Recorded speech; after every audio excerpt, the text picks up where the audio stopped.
I was reading this verse. It says in Chronicles 7, it says, if my people which are called by my name shall humble themselves and pray and seek my face and turn from their wicked ways, then will I hear from heaven and I will forgive them of their sins and I will heal their land.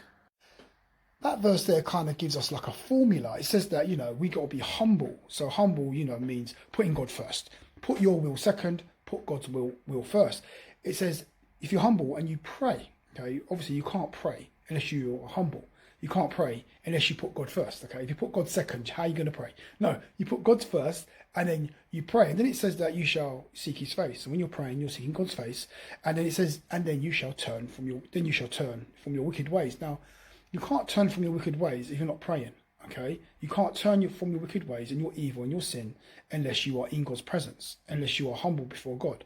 Because the power to resist sin, the power to turn from wicked ways, your wicked ways, it comes from the presence of God. And then it says, you shall heal from heaven and heal your land, speaking to the Hebrews. But what I'm trying to say here is that what we need to understand is that we need to be humble. We just seek God's face, because for you to be able to live for God and for you to live right, okay, it all flows from the presence of God.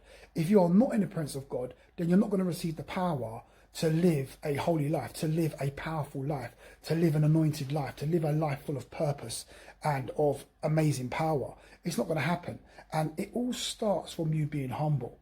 Okay, if you're going through a craziness in your life right now, you want to be delivered from evil spirits or from the snare of the enemy, you have to humble yourself, pray, seek God's face, then you'll get power to turn from wicked ways, and then you'll receive deliverance, you'll receive that way out. But the first thing it starts with is with being humble. If you're not humble, then God's going to resist you. It says that God, he accepts the humble, but he resists the proud. James says that. I think it's in James chapter 1, he says that. So what I'm trying to say for us today is that we need to live a life of humbleness. Be humble every single day.